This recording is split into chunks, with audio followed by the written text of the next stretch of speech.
Hello student, तो हमारी ये सेकंड क्लास है थ्योरी ऑफ स्ट्रक्चर की, डिप्लोमा पॉलीटेक्निक जो आरजीपीवी डिप्लोमा पॉलीटेक्निक का सिलेबस है। तो उस हिसाब से सबसे पहले हमने डायरेक्ट लोड और डायरेक्ट स्ट्रेस समझा। आज हम पढ़ेंगे इसेंट्रिक लोड और बेंडिंग स्ट्रेस। तो इसेंट्रिक लोड क्या होता है? जब लोड का line of action axis of member के से पास नहीं होता है तो उस लोड को हम इसेंट्रिक लोड बोलते हैं। इट्स मीन कि ये हमारा क्या है, मेंबर है, दिस इज अवर मेंबर। ये कॉलम वगैरह कुछ भी हो सकता है।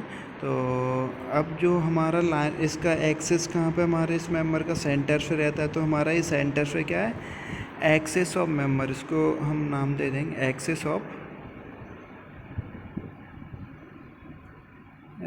मेंबर। क्लियर?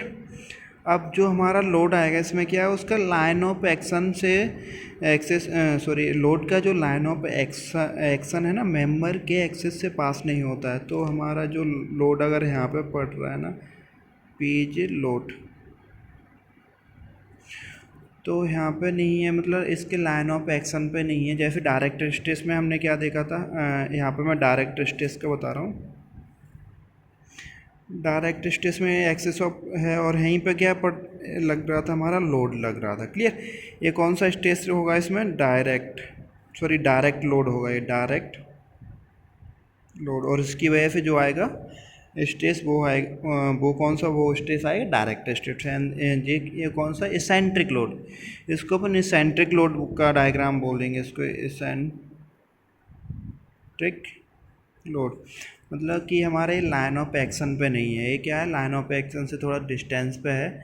अगर लाइन ऑफ एक्शन पे होगा तो वो डायरेक्ट लोड बोलेंगे हम, और जो लाइन ऑफ एक्शन के आउटसाइड होगा वो कौन सा लोड होगा, सेंट्रिक लोड। सो क्लियर है ना? जब कोई लोड लाइन ऑफ एक्शन जिस कोई लोड का line of action of member जब लोड का line of action axis of member से पास नहीं होता है तो उस लोड को हम क्या बोलते हैं, इसेंट्रिक लोड। तो इसेंट्रिक लोड्स के कुछ पॉइंट हैं। It's produce bending moment. क्या प्रोड्यूस करता है eccentric load? Bending moment produce करता है। तो क्या eccentric load bending movement produce करता है। हमारा जो मेंबर होता है उसमें बेंडिंग मूवमेंट प्रोड्यूस करेगा। और स्ट्रेस कौन सा? इसेंट्रिक लोड डायरेक्ट स्ट्रेस के साथ साथ बेंडिंग स्ट्रेस दोनों प्रोड्यूस करता है। तो इसेंट्रिक लोड डायरेक्ट स्ट्रेस भी प्रोड्यूस करेगा और बेंडिंग स्ट्रेस, जबकि डायरेक्ट लोड क्या प्रोड्यूस करता है? Only direct stress. Clear? But हमारा जो इसेंट्रिक लोड है वो eccentric load direct stress and bending stress दोनों प्रोड्यूस करता है।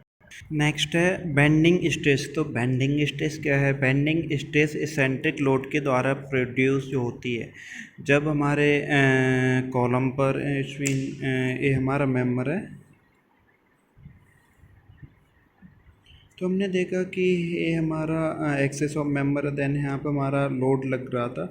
तो लोड का लाइन ऑफ एक्शन ए है, तो इसको हम क्या बोलेंगे, this is eccentricity. E means eccentricity.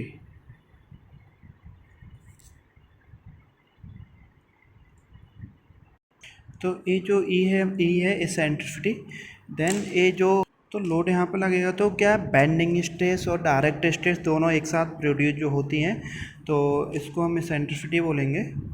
Second है, it is calculate by using bending equation. Bending stress हम किससे कैलकुलेट करते हैं? Bending equation. तो बेंडिंग इक्वेशन क्या रहती है हमारी? तो दिस इज बेंडिंग इक्वेशन।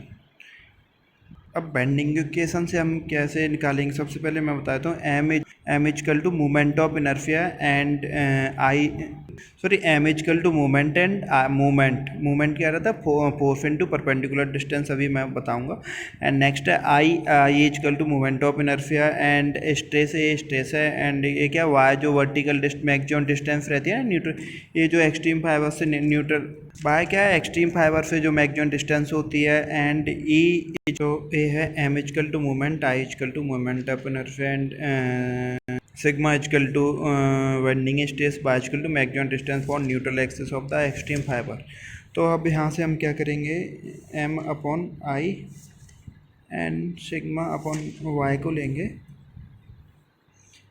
तो यहाँ पर क्या करेंगे, हमको स्ट्रेस निकालना, बेंडिंग स्ट्रेस निकालना। तो बेंडिंग स्ट्रेस क्या हो जाएगा, एम अपॉन आई वाई इधर आ जाएगा, एन सिग्मा इक्वल टू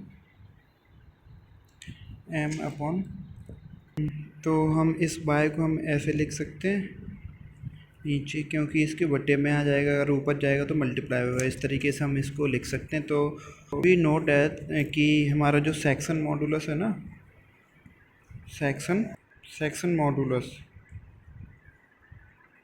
तो section modulus Z equal to क्या रहता है, आई अपॉन वाई, इसकी एम की पावर क्यूब रहता है, क्योंकि ये किस में रहता है, मोमेंट ऑफ इनर्शिया किस में रहता है, एम की पावर 4 में, और ए में रहता है। तो ये कट जाएगा, तो की पावर 3 रहती है इसकी यूनिट, मोमेंट ऑफ मूवमेंट, उसकी सेक्शन मॉडुलस की यूनिट क्या रहती है, ये रहती है। कभी कभी आ जाती है, और हमको जब भी एग्जाम करते तो हमको यूनिट याद में रखना चाहिए। सेक्शन मॉडुलस की यूनिट की पावर क्यूब रहती है। तो हम यहाँ पे निकालेंगे सिग्मा अपॉन एम अपॉन क्या हो जाएगा, जेड।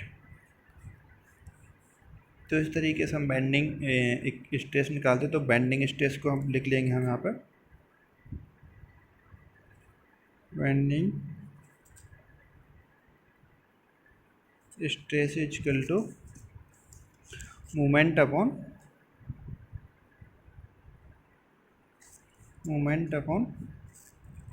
Section modulus.